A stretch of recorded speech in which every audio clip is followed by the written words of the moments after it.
எல்லாருக்கும் வணக்கம். இதுக்கு முன்னாடி ஒரு 2 வீடியோ கொடுத்துருக்கோம். பார்ட் 1, பார்ட் 2ன்னு சொல்லிட்டு. தேசிய மறுமலர்ச்சி வந்து 8த்லேயும் 10த்லேயும் 11த்லேயும் இருக்குது. இப்போ 8th புக் தான் பார்த்துட்ருக்கோம். பார்ட் 1, 2ல் வந்து முன்னாடி இருந்த 2 டாபிக் வந்து கொடுத்தாச்சு. இப்போ சமூக சீர்திருத்தவாதிகளின் பங்கு அப்படிங்கிறது வந்து இந்த வீடியோவில் பார்க்க போகிறோம். வீடியோ ஸ்லோவாக இருந்துச்சுன்னா கொஞ்சம் ஸ்பீட் இன்க்ரீஸ் பண்ணி கேட்டுக்கங்க. இதில் நம்ம என்னென்ன டாபிக் கவர் பண்ணியிருப்போம் அப்படின்னா, book content, previous year questions வந்து அங்கே நோட் பண்ணி கொடுத்துருப்பேன். அது இல்லாமல் தமிழ்நாடு கவர்மெண்ட் கொடுத்துருக்க நோட்ஸோட எல்லாமே மிக்ஸ் பண்ணி நம்ம கவர் பண்ணி பார்க்க போகிறோம். சமூக சீர்திருத்தவாதிகளின் பங்கு, அதாவது 18ஆம் நூற்றாண்டின் தொடக்கத்தில் தான் இது ஆரம்பிச்சதா அப்படின்னு பார்த்தா இல்லை. பின்வேத காலத்திலிருந்து புத்தம் அப்படிங்கிறதே ஒரு சமூக சீர்திருத்தத்தோட அடுத்த கட்டம் பரிமாணம் தான். அந்த மாதிரி தான் ஒவ்வொரு மதங்களும் வந்து தன்னைத்தானே புதுப்பிச்சுட்டு அங்கிருந்த சமூக தீமைகளை களைஞ்சிட்டு, இப்போ அவங்க புத்தம் எதுக்காக கொண்டு வந்தாங்க அப்படின்னு பார்த்தீங்கன்னா, இந்த குதிரையை பலியிடுவது, அஸ்வமேக யாகம் அப்படின்னு சொல்லுவோம்ல, அந்த மாதிரி நரபலி கொடுக்குறது, இதெல்லாம் வந்து ரொம்ப பெருகி போயிடுச்சு. அப்புறம் வேள்விகள் வந்து நிறைய பணம் கொடுத்து பண்ண வேண்டியதாகவும், பணக்காரர்கள் பண்ணக்கூடிய ஒரு மேல்தட்டு மக்களுக்கு மட்டும் கிடைக்கக்கூடிய ஒன்றா மாறுச்சு. ஸோ இந்த மாதிரி சமூகத்தில் தேவையில்லாத ஒரு பொருளாதார செலவுகளையும், இது நம்பிக்கை இல்லாத ஒரு மூட நம்பிக்கையும் வளர்த்துட்டு வருதுன்னு சொல்லிட்டு தான் ஒவ்வொரு எவால்வ் ஆகிட்டு வந்துகிட்டே இருக்கும். அப்படி தான் புத்திசம் வரும். புத்திசமுக்கு அப்புறம் இந்த மாதிரி எல்லாமே அந்த மதங்கள் அப்படிங்கிறது பிரித்து பார்க்க முடியாது.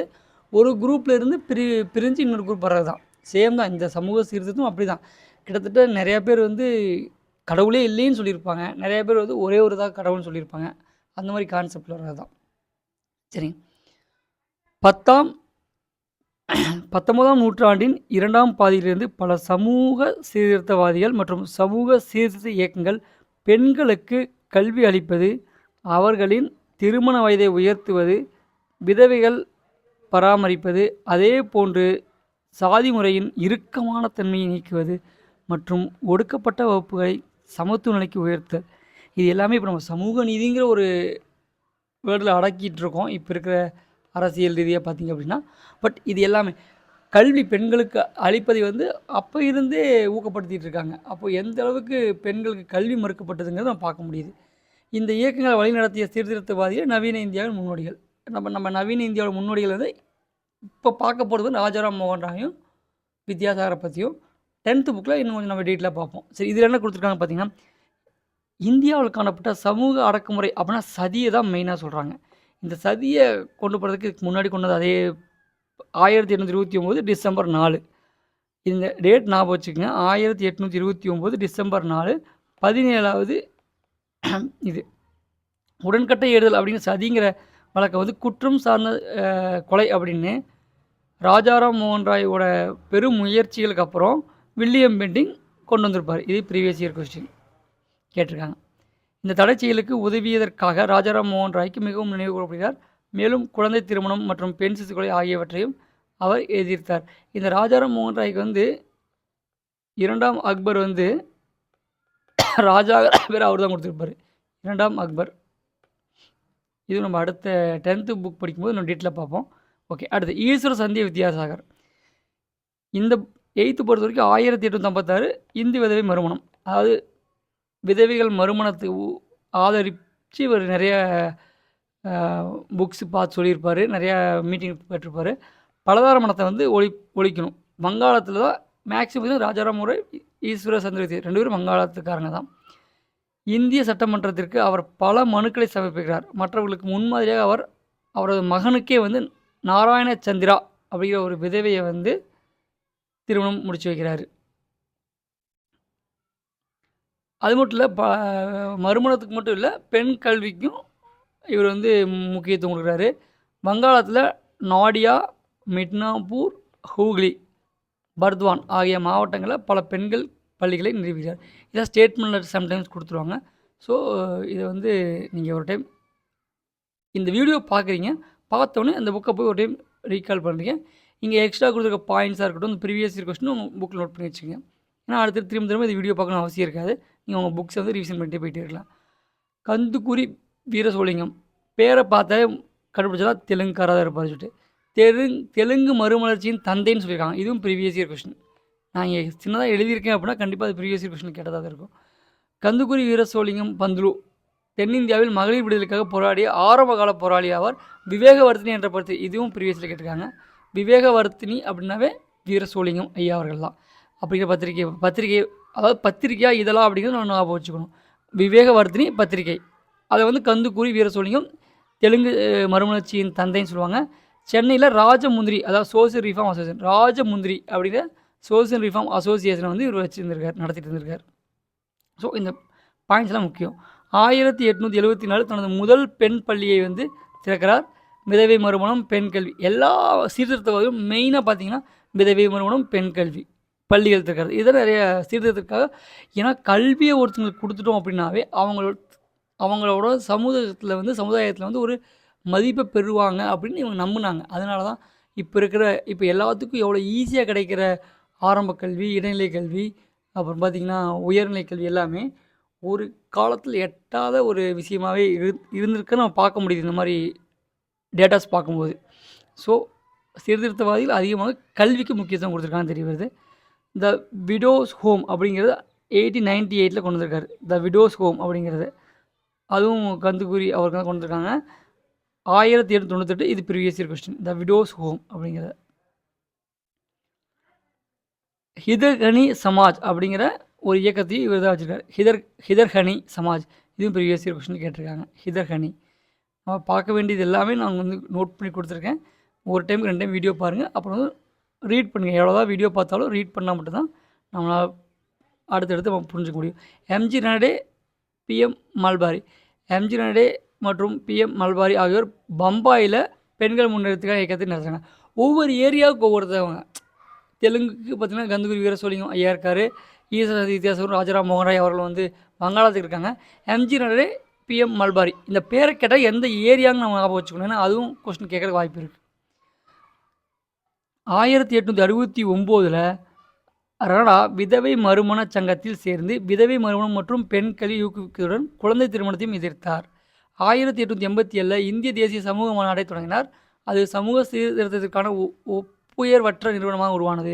ஒரு பத்திரிகையாளரான பிஎம் மல்பாரி 1884 குழந்தை திருமணத்தை ஒழிப்பதற்காக ஒரு இயக்கத்தை தொடங்கினார். துண்டு பிரசுரங்கள் வெளியிட்டு நடவடிக்கை எடுக்கும்போது அரசாங்கம் எல்லோரும் வேண்டுகோள் தான் அந்த டைம் எடுக்க முடியுது. ஏன்னா அவங்களோட அதிகாரமும் அந்த அளவுக்கு தான் இருக்குது. ஏன்னா டக்குன்னு போயிட்டு அந்த மாதிரி நம்ம இறங்கி ரோட்டில் இறங்கி பண்ணிட முடியாது. ஓகே, கோபாலகிருஷ்ண கோகலே ப்ரீவியஸில் கேட்டிருக்காங்க. 1905 the servants of India society, இது ரிப்பீட்டாக கேட்ட question. The servants of India society 1905 இந்திய ஊழியர் சங்கத்தை நிறுவியவர் கோபாலகிருஷ்ண கோகலே. இன்னொன்று பார்த்தீங்கன்னா காந்தியோட அரசியல் குரு இவர் தான், கோபாலகிருஷ்ண கோகலே தான்.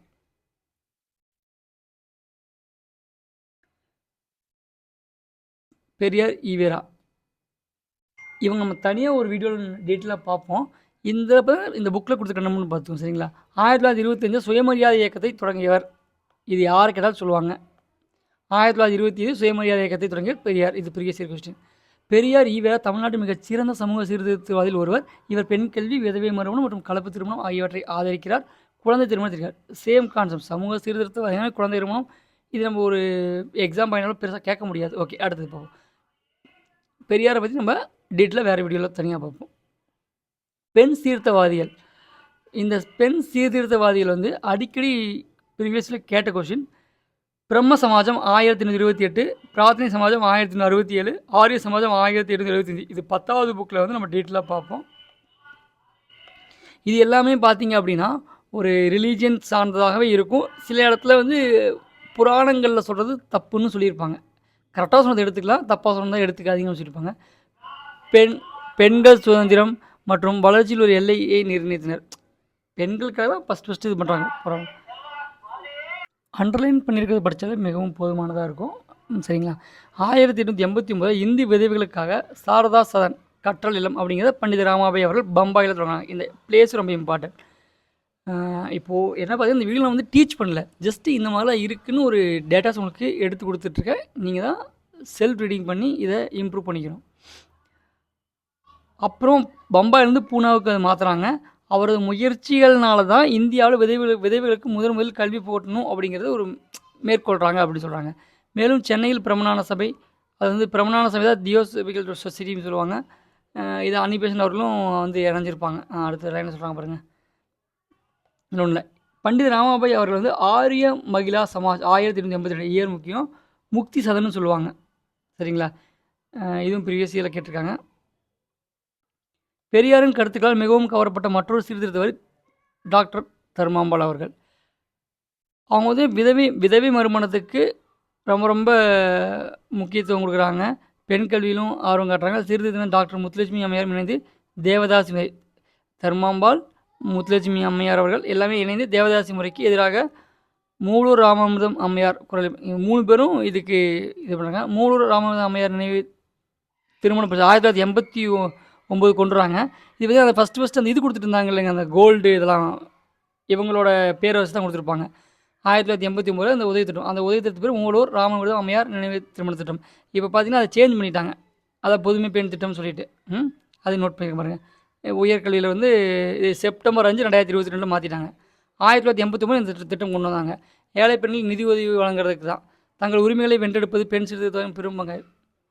சேம் கான்செப்ட் தான். தங்களின் நலன்களை பாதுகாத்துக் கொள்வதற்காக தங்களுக்கெனது ஒரு சங்கம் நிறுவப்படுவதன் மூலம் அந்த பெண்களுக்கு அவசியம் வந்து இருக்குது. அதாவது தங்களுக்குன்னு ஒரு சங்கத்தை கொண்டு வந்துக்கணும் அப்படின்னு நினைக்கிறாங்க. அதன் விளைவாக தான் இந்தியாவில் இந்திய பெண்கள் சங்கம், தேசிய பெண்கள் ஆணையம் மற்றும் அகில இந்திய பெண்கள் மாநாடு போன்றவை அவங்க கொண்டு வந்திருக்காங்க. சரிங்களா? இது நம்ம பாலிட்டியில் வந்து நம்ம படிப்போம்.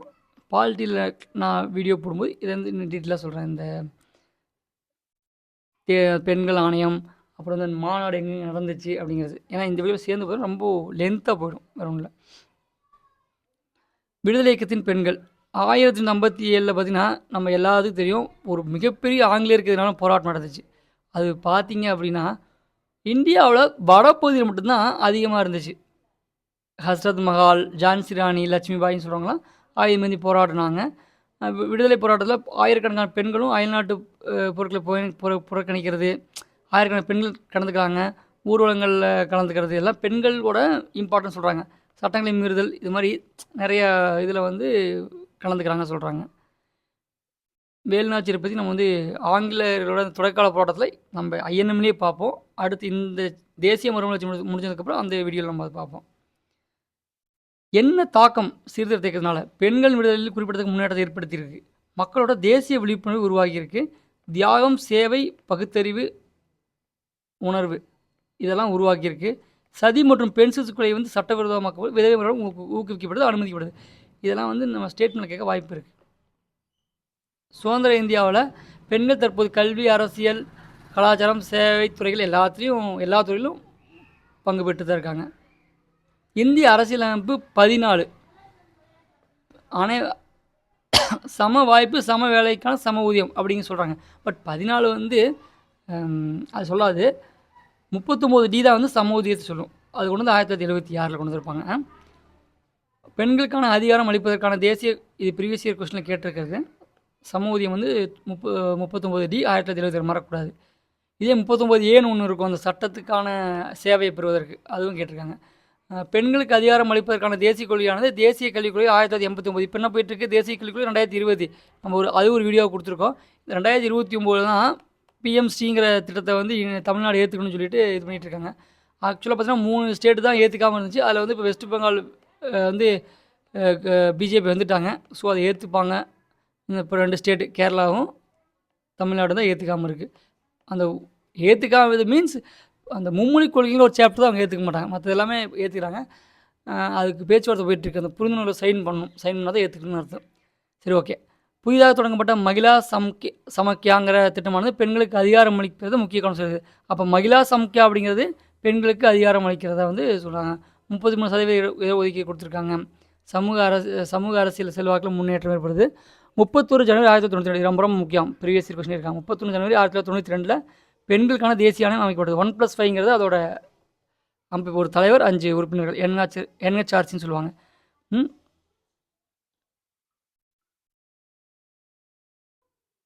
ஓகே.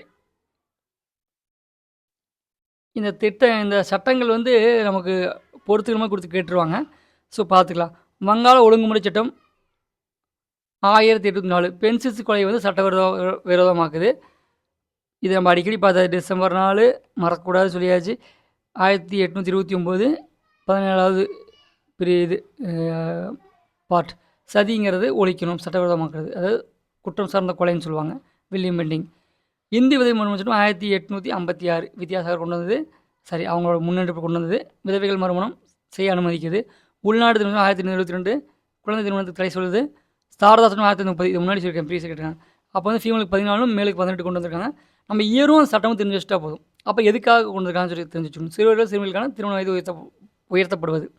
தேவதாஸ் ஒழிப்பு 1947 அக்டோபர் 9 கொண்டு வந்திருப்பாங்க. ஆனால் அது பில் கொண்டு வந்து 29 பரிந்துரை பண்ணியிருப்பார் ஒருத்தர், ஹரிஹரன் ஒருத்தர்.